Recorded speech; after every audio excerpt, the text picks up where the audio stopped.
Well, greetings, Boise State fans. Welcome on in. Bronco Nation News Live. My name is BJ Rains with Bronco Nation News. This is Mike Prater with KTIK 95.3 FM, The Ticket. We're coming to you live on the social media channels of both outlets here. And Mike, first time in 63 days, we've had to wake up and discuss a Boise State loss. How you doing, sir? I'm doing well, BJ. Welcome back. Nice overnight trip. And, it's funny. We always talk about Leon Rice's record in March. Dude's undefeated in December and January so far this year. So February's complete. Last loss was in November. That was a hell of a run. Nobody ever expected Boise State to go off and win every single one of these games. They competed hard last night. Things didn't go well for them, but they're going to come out of that loss okay. If you have to have a loss, the timing of the loss, the circumstances of that loss, I don't think that's any big problem for this basketball team, but we can talk about that for the next 30 minutes, BJ. Oh, we had all kinds of – you would be surprised, Mike, how many of the Twitter trolls were just ready to pounce. They waited 63 days.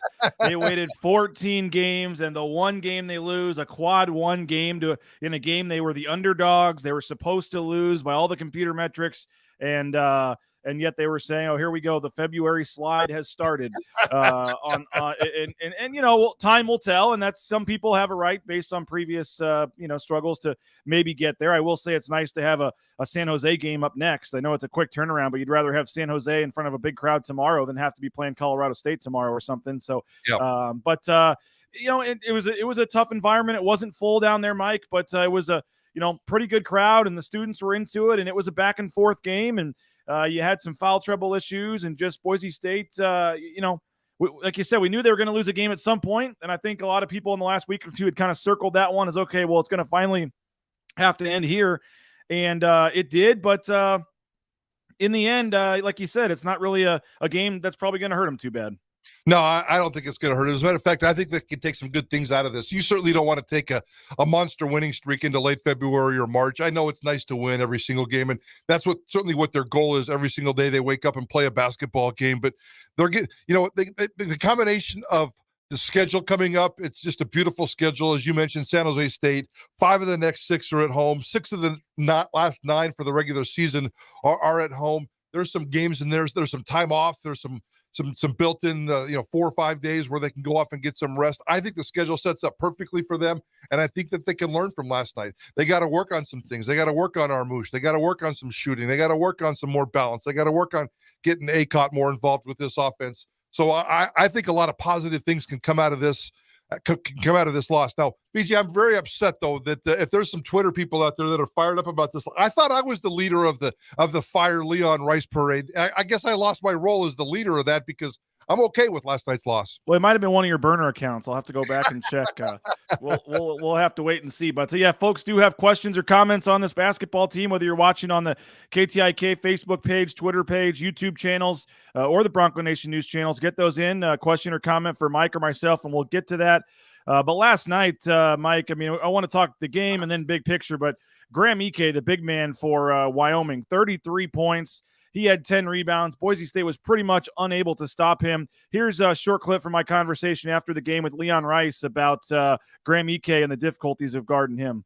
Obviously, Ike was giving you guys some problems tonight. How hard is he to stop? Oh, he's a handful. And, man, his ball goes in, and he's aggressive. And, in this place, he gets a lot of free throws. I mean, that's been consistent. He gets 15 free throws. That's tough to, that's a tough thing. And we were running some different guys at him, different coverages, and he's becoming a better and better player as the season goes on. Now, I'll give Jay Tust, our friend, the credit for this. He looked up the stat.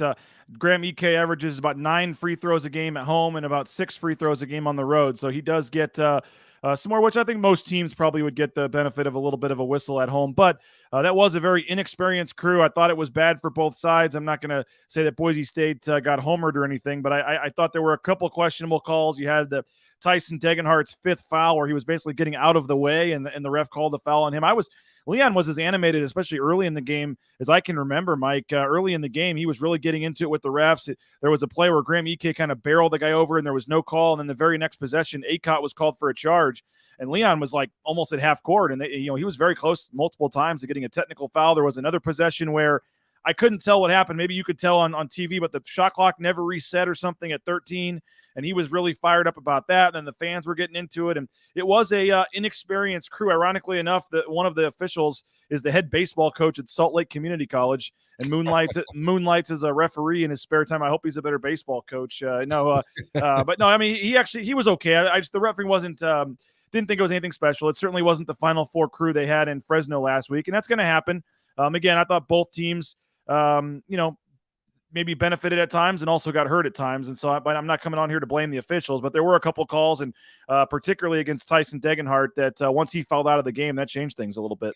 Yeah, the Degenhart, the last one was definitely bad. They definitely missed that one. I can't, sitting and watching it at home last night, I didn't feel like it was that big of an issue whatsoever. I think I did notice that Leon was pretty fired up early on, pretty feisty up, and I think he had a plan. I mean, he saw that game the other night, the Colorado State-Wyoming game, in that same building just the other night, and what that was like, and the atmosphere and the home court advantage that Wyoming had in that game. And I guarantee you, he came in knowing that I need to be proactive, especially if he maybe sees the officiating sheet. I need to be proactive and set the tone, because this building's going to get away from me, and I don't want to have these fights in the second half when I can maybe prevent them with some antics in the first half. So I'm guessing that was a calculated effort based on what he saw, based on what he knew the environment was going to be, based on who the officiating was going to be. And I thought the officiating was fine. I mean, Kijab got 11 visits to the free throw line, and I think Wyoming had 8 or 10 more overall. But this game was lost at the end because Wyoming, frankly, was the better basketball team, and EK was the better basketball player,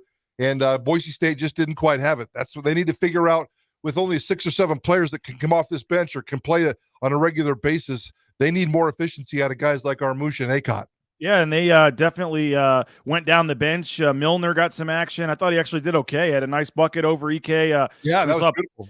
Pavlik, Kuzmanovic get in there a little bit. They were really trying to, with the altitude and things, just get some more guys involved in the game. Down 7 multiple times, first half and second half, battled back. Mike tied the game 57-57 on a pair of free throws from Abu Kijab with 4:16 to go. And then there was a three-pointer from right in front of the bench that Wyoming hit, which gave them the lead for good. Boise State was down 3 after 2 free throws with about 51 seconds to go. Kijab hit 2 free throws, and then it looked like, I don't know what the TV broadcast showed, but it looked like Kijab may have poked the ball free, and then a foul was called, and then that let them go to the free throw line. That put them up 5, and Boise State couldn't do anything about it. But down 3 with 51 seconds left, you could have played that out and maybe got a missed shot and got the ball back with 15, 20 seconds left. But they went for the steal, and there was a foul, and the end was kind of history. Here's Leon Rice on the final few minutes of the game. We were right there, and I think the difference in this game is, in those other wins, we maybe didn't play an A+ game the whole game, but we've played an A+ last 2 or 3 minutes. And tonight, losing Tyson on that play, that was a hard one, because he's made plays for us down the stretch, and we screwed up something later because we didn't have him, kind of thing. But that's so what now. You got to adjust, and you gotta keep going. But we didn't have our regular A+ last 3 minutes or last 2 minutes or whatever you want to say. And that's, in a game like, that's what's enabled us to win all these games. And tonight, we missed front end, we missed a free throw. Shave almost had the and one that didn't go in, and, Boo had one too. If those go in, you're right there. And Abu Kijab told me after the game, Mike, he said it's a make or miss game, and down the stretch they just missed some shots in the last couple of minutes that they normally might make. And you mentioned an interesting member of this team, Mladen Armouche, and he finished it with let's look at the final stat line. Did have 6 rebounds in this game, but he only had 3 points. And I believe it's in the last 4 games, 16 fouls to 11 points in the last 4 games. And that's after he had 22 points and 19 rebounds against Utah State. My wife did not see the Utah State game and then has watched pretty much the last 4 games in their entirety. And she has told me, she's not looks in the productions, not, where's Armouche? How did this guy have 22 and 19? And I think a lot of fans are saying that because of the up and down that he has been. I know Graham Ike is a quality player. They've gone against some good big guys with Mensah and Robinson and some of these guys the last couple of weeks. But Mike, I think you're spot on. If they don't get more from Mladen Armouche down the stretch, this team's not going to do what they want to do. I don't know how you coach that, and that's probably something that you and I can explore on future shows, or maybe we dive into an Idaho Sports Talk. Is how do you coach a guy that needs to? I mean, he's not going to change his game, and you don't want him to change his game. He needs to go off and be physical and be Armouche and be the guy that can get 22 points and double-digit rebounds. But you know what? That body control. I mean, it's tough. He's been playing some big guys, like you said. EK. Maybe that's one of the biggest differences in the free throw discrepancy last night is, Wyoming and EK take the ball in the paint. He works beautifully in the paint, and that's a tough matchup for for Armouche. So, in this particular case, they just need to figure out how to get him to be more consistent. He doesn't have to be the force that's going out and scoring 20 points, but he just needs to have more than 15 to 19 minutes on the bench or of playing time. He's not even getting 20 minutes of playing time right now. My other issue is Najee Smith, and I love this kid. I love Najee Smith. 0 for 4 on some wide open threes. Wow. I know. He's a beautiful rebounder. He's a beautiful niche player. He comes in and gives you some beautiful energy off the court. He has to stop shooting the three-pointers. I don't know what his season stats are for the three-pointer. He's not a good three-point shooter, and he wasn't good at all last night. They need less of Smith doing that kind of stuff. They need more of Acott, and they just need Armouche to be a little bit more consistent.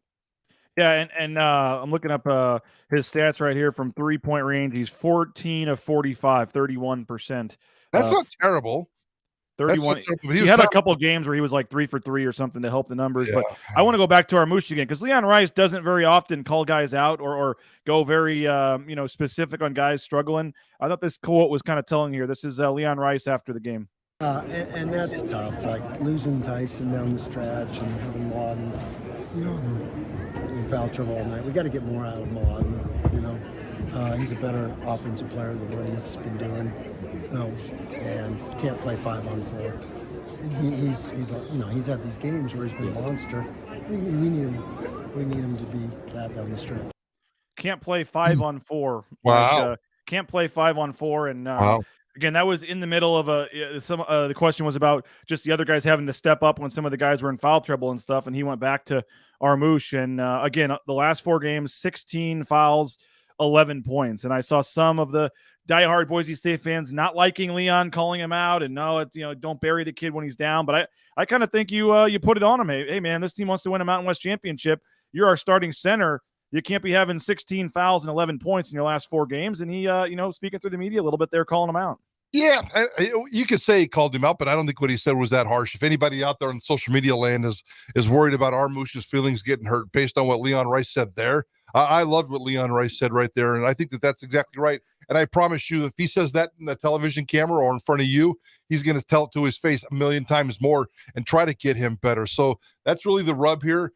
In terms of trying to get better, maybe San Jose State presents an opportunity. I think maybe it's somewhere up in his head as well. So, he comes off that big monster game and he feels like that he's that kind of a player and he needs to do more. Well, it's not always about the defense and throwing your body around and playing in the paint. It's about they need him scoring points. They need him scoring, ideally a 12-8 average coming out of a guy like that would be perfect if you can give me 30 minutes. That's the key with him. Give me at least 30 minutes.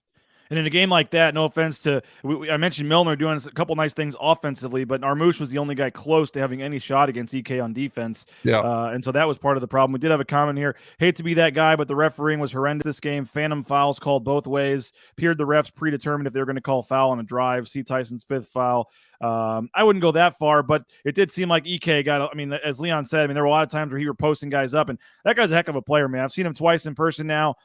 He's got to be up there for Mountain West Player of the Year in the mix. That little 6 to 8 foot kind of turnaround jump shot that he has. He was unguardable last night to 33 points. And so I don't know if he's, Nemish Keita, but he certainly is one of the better big guys that this league has appeared to have. And they play on Saturday against Fresno State. So him against Robinson on Saturday should be a very, very interesting matchup. Jordan asking about the elevation at Thomas and Mack. A rematch with the Pokes in Vegas would be incredible. Yeah, I was talking about this with some folks on the way back last night, Mike. What you want to do with this team, we're going to hear another kind of quote from Leon Rice about this too, but this team wants to go out. Now I think it's 7-2. I had said 7-3 for the final 10 games. If they can go 7-2 here, I think they're comfortably in the tournament. They could lose the first round of the Mountain West tournament, and I think that they would be in. And I think that's what this team needs to do, is not have to go to Las Vegas like right on the bubble needing a win. I think that this team, because you look at the way the standings are, there's going to be some team in that 8-9 game, Mike, that's some combination of Utah State, Nevada, UNLV. I mean, one of those like sneaky, scary teams is going to be the 8-9 game.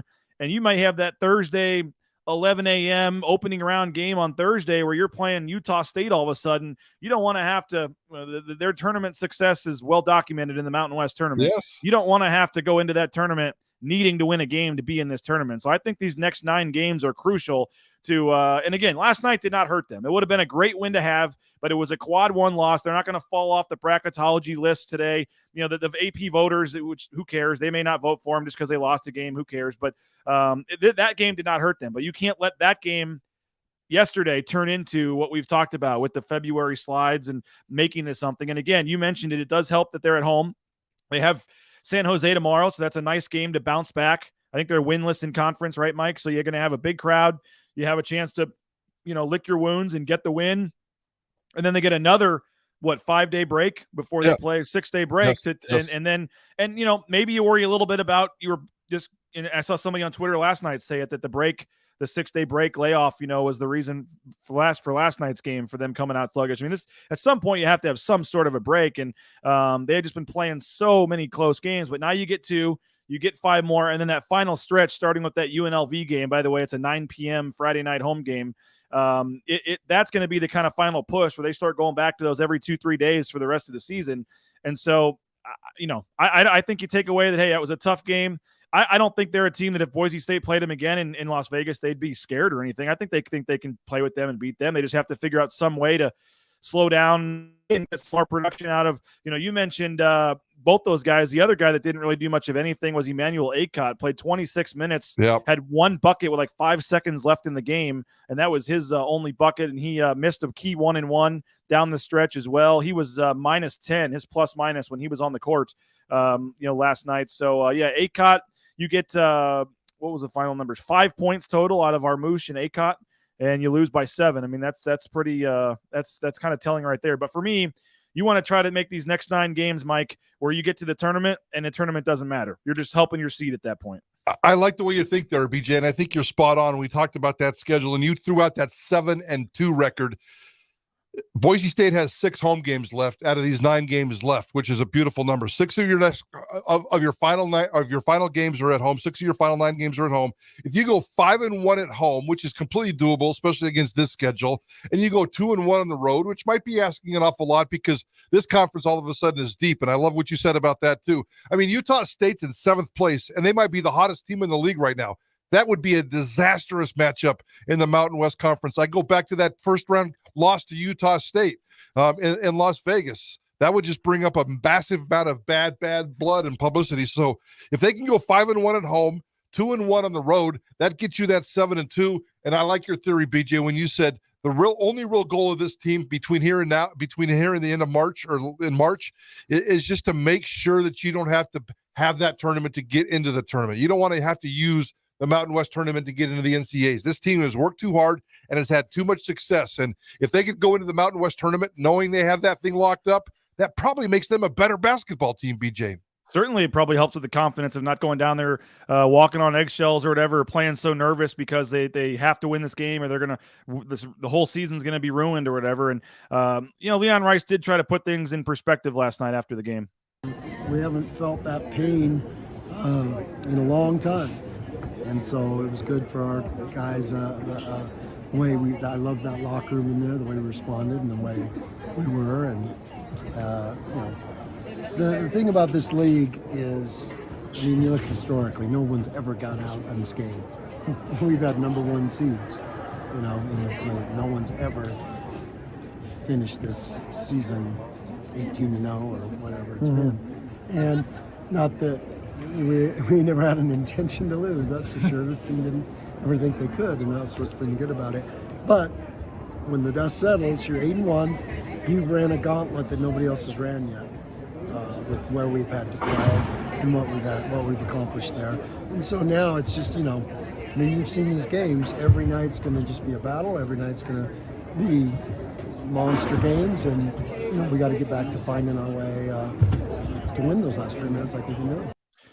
You've been covering the league longer than I have, Mike, or at least Boise State longer. I mean, it's there's never an off night in this league. I mean, you could say San Jose, maybe you're going to be 15 plus point favorites on Saturday, but there's very few easy wins or easy nights in this conference. Can you remember a time where it was this competitive? I mean, maybe going back to 2013 when they got 5 teams in. Yeah. But it just seems like you're talking about, even the 6, 7, 8, 9 seeds are the Utah States, Nevadas, UNLVs of the world, which could have already proven to beat some pretty good teams. UNLV beat Colorado State by 20. Utah State went on the Air Force, beat Utah State. I mean, you can look at all this league. There's crazy results happening every night in this league. And so we're talking about Boise State needing to avoid that for the most part and just take care of business here down the stretch. But yes, they have already gone to San Diego State, gone to the Pit, gone to Reno. All the pretty much tough venues, except for Colorado State in the last game, are out of the way. But I mean, you would think that hopefully pays off here, but who knows at this point? BJ, I'm really digging Mountain West basketball right now. I think it's better than it's been in a long time.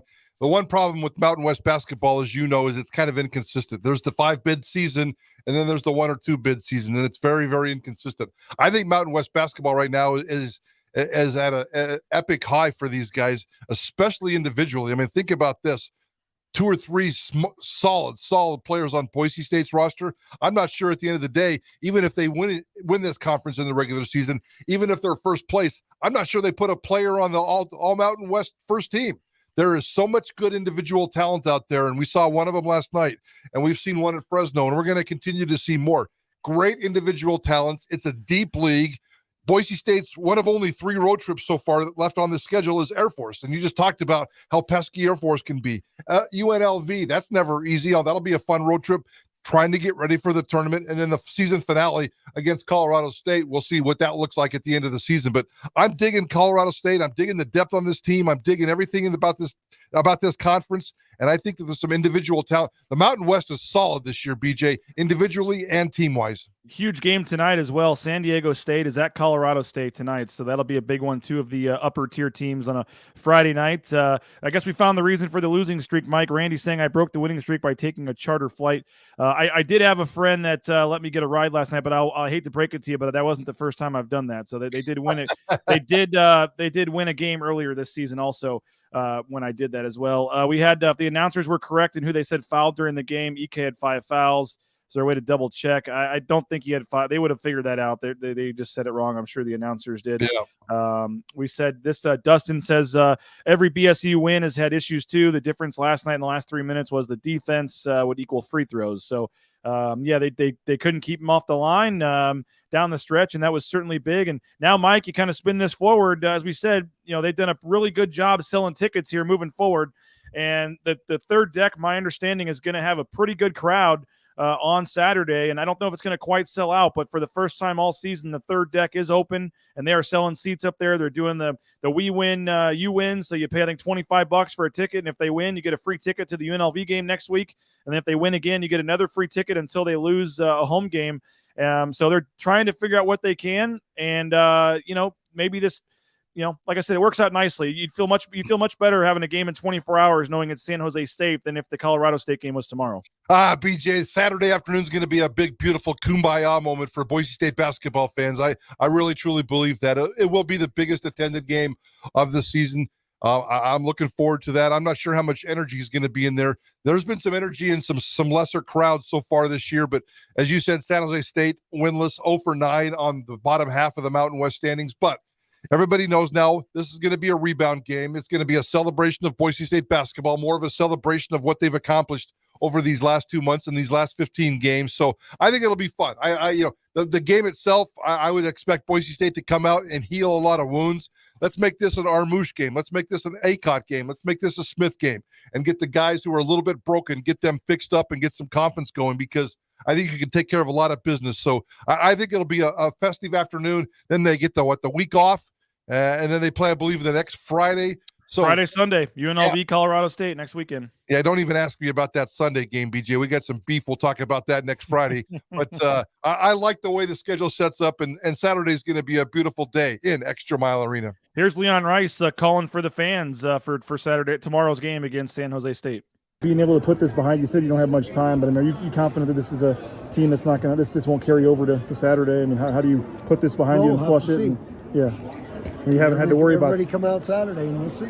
We need, the thing we're excited for though is these guys have done a great job. We've sold some tickets. We got people coming. People appreciate how hard these guys play, and we need them right now. I mean, it's just been, you've been on these trips with us, BJ, and seen this up close. And every night's been like this. Every night's been just a battle, and every night's been a, crusade.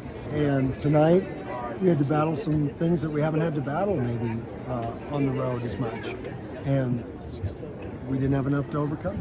And Leon did say, Mike, on his little midweek media session that whether it be Pac-12, WCC, whatever, he said that the Mountain West has the best venues, the best atmospheres on the West Coast, and he said I'll stand by that 100%.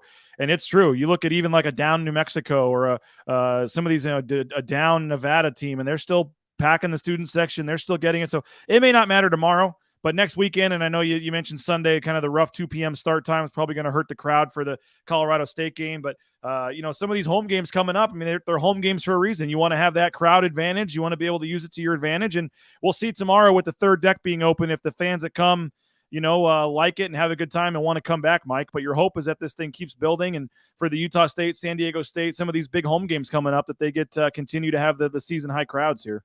Boise State's 8-2 at home, so they got a pretty good track record at home. Their road record right now is 7-2. That's pretty spectacular, if you ask me. So there's only 2 teams in the Mountain West Conference that have winning records on the road, and that's Boise State and Wyoming. Wyoming is 10-0 at home, so that just shows you how difficult Wyoming is, how difficult last night's game is. But again, I think this is setting up to be a really strong finish, despite all the weirdness of the COVID and the schedule and this and that.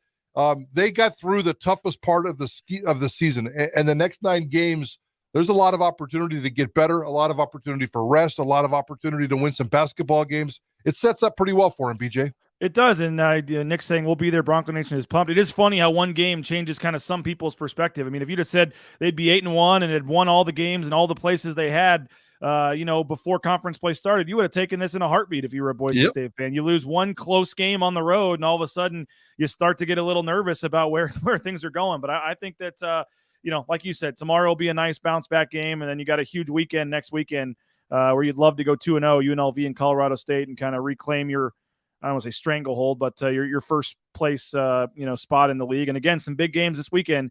You got Colorado State, San Diego State tonight. You got Wyoming and Fresno, I believe, tomorrow. So there are some good games, and we'll see how the standings shake out. But as Leon said, no one's going 18-0 in this league, and heck, 3 wins may still win you the league when it's all said and done. So appreciate it, Mike. What do we got? 95-3 the ticket. Prater in the ball game 3-6 today. I'll be joining you guys at 4:00. I'm sure you'll have Bob Beeler as well for his segment to recap this game. What's the big focus today with you and John Mallory? Well, we're going to focus a bit more on Khalil Shakir at the Senior Bowl, having a monster week at the Senior Bowl. Kellen Moore has his scheduled interview with the Miami Dolphins for tomorrow. We're going to look at that. And don't look now, BJ, but crazy things are happening down in the plains. Brian Harson, there's a lot of crazy internet stuff going on out there. We're going to dive deep into SEC country to figure out what's going on with Brian Harson. So it's a crazy, crazy, crazy day. And, of course, we're getting ready for the Super Bowl next week. So looking forward to all that. And BJ, we got a production meeting here in about 20 minutes. We're going to sit down and talk about you. You'll be on Idaho Sports Talk at 4:00 today with the Bronco Nation News Report, and we'll come up with some topics, and we'll extend this conversation just a little bit more, my friend. That'll be a very short conversation when you're talking about me, I'm sure. But appreciate it. Appreciate it, Mike. Again, we'll hear it from Bob as well. And, that'll be coming up. Brian Harson stuff's crazy, so we'll see what happens. Yeah. Appreciate it. Have a good show today, 3-6. They can listen KTIK.com, the KTIK app, the new 95.3 FM, 1350 AM as well. And again, I will join at 4:00. We'll stream that here on the social media channels as well. Have a good Friday, Mike. We'll talk to you soon. Appreciate it, folks, for checking us out. Check out KTIK.com, BroncoNationNews.com for more. Have a good Friday. We'll see you at Extra Mile Arena tomorrow, 4:00 tip with San Jose State.